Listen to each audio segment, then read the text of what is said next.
Kejahatan komputer. Definisi luas dari kejahatan komputer meliputi 1. Menargetkan dan menggunakan komputer untuk melakukan pelanggaran. Misalnya seseorang yang mendapatkan akses tidak sah untuk merusak sistem dan mencuri data yang ada seperti nomor kartu kredit dan melakukan transaksi ilegal. Kemudian menggunakan komputer untuk mendukung kegiatan kriminal.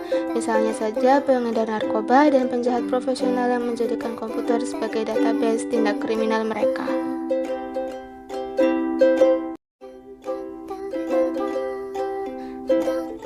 Hacking dan cracking. Berdasarkan rasa keingintahuan, banyak yang membuat program untuk mainframe yang digunakan untuk menjelajah sistem komputer secara bebas dan bertukar informasi tentang hack. Akan tetapi mereka tetap mengikuti peraturan untuk tidak merusak sistem dan tidak mencuri data orang lain.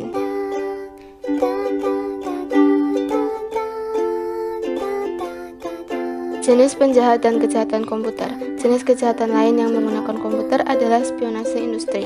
Contohnya seperti pencurian rahasia dagang, penyuapan, pemerasan, dan pengawasan teknologi untuk mendapatkan keuntungan atas saingan.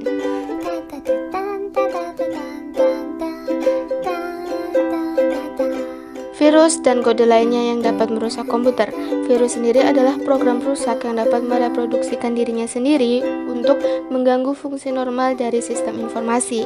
Beberapa virus dapat dianggap lelucon, akan tetapi mereka dapat membahayakan sistem pula, seperti menghapus file di hard drive atau dengan memperlambat proses dalam komputer.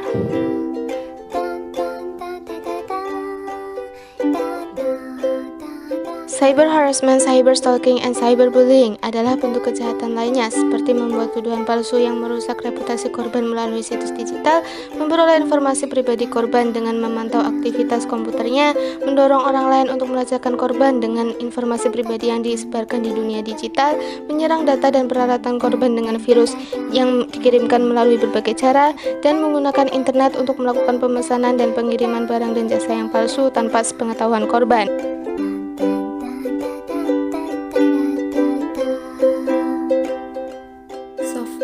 Piracy atau pembajakan perangkat lunak.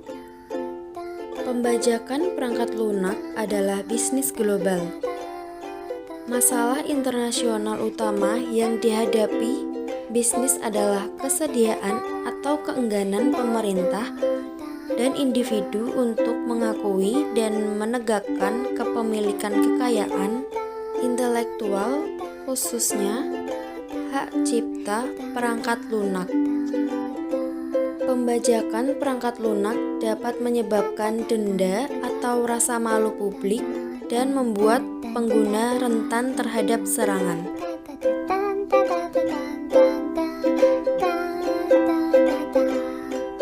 Cybersquatting. Bentuk lain dari pembajakan adalah cybersquatting. Praktek meragukan mendaftarkan nama domain dan kemudian mencoba untuk menjual nama untuk uang besar kepada orang, perusahaan, atau organisasi yang paling mungkin menginginkannya. Nama domain adalah salah satu dari sedikit sumber daya yang langka di internet. Dan korban cybersquatting termasuk Panasonic, Hertz, Avon, dan banyak perusahaan dan individu lainnya.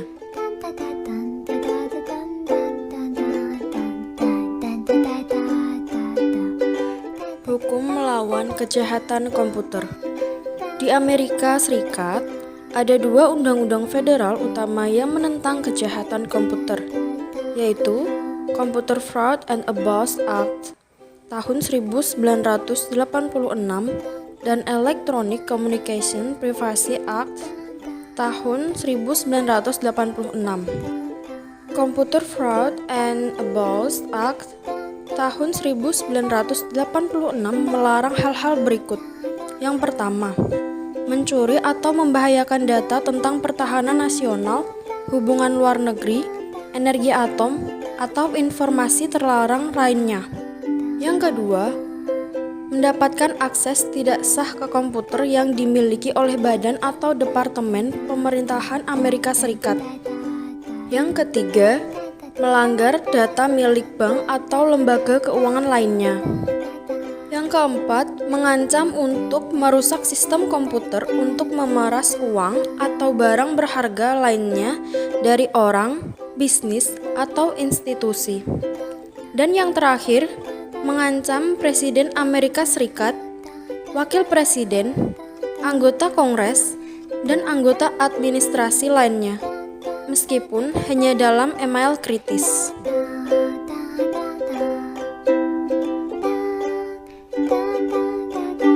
Perang Dunia Maya.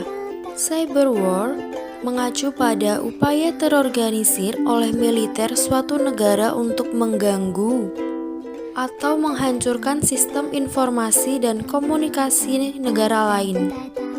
Cyber war sering dieksekusi secara bersamaan dengan metode tradisional untuk menghilangkan kemampuan musuh dengan cepat, dan badan intelijen dari negara-negara di seluruh dunia secara diam-diam menyelidiki jaringan dan mencari kelemahan dalam sistem komputer musuh potensial mereka.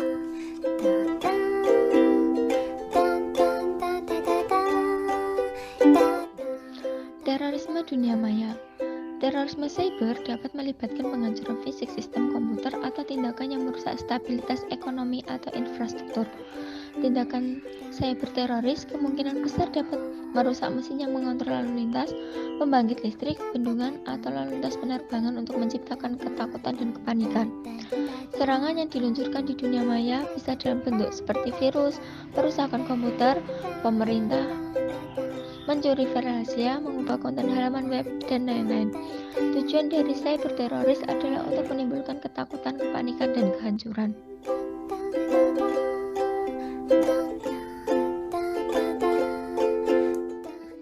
Mengelola keamanan sistem informasi. Keamanan sistem informasi mengacu pada tindakan pencegahan yang diambil untuk menjaga semua aspek sistem informasi.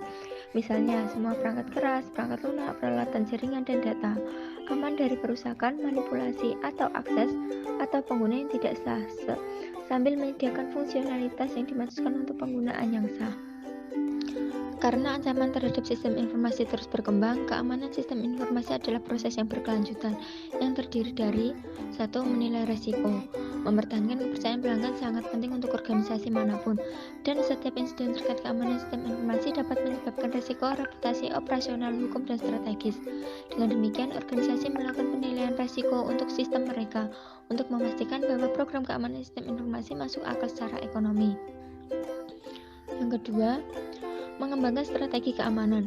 Setelah resiko dinilai, strategi harus dirumuskan yang merinci kontrol sistem informasi, apa dan hal teknologi, orang, dan kebijakan yang harus diterapkan. Dengan memastikan ketersediaan, integritas, dan kerahasiaan informasi, kontrol membantu organisasi untuk mengendalikan biaya, mendapatkan dan melindungi kepercayaan, tetap kompetitif, dan memenuhi mandat tata kelola internal atau eksternal.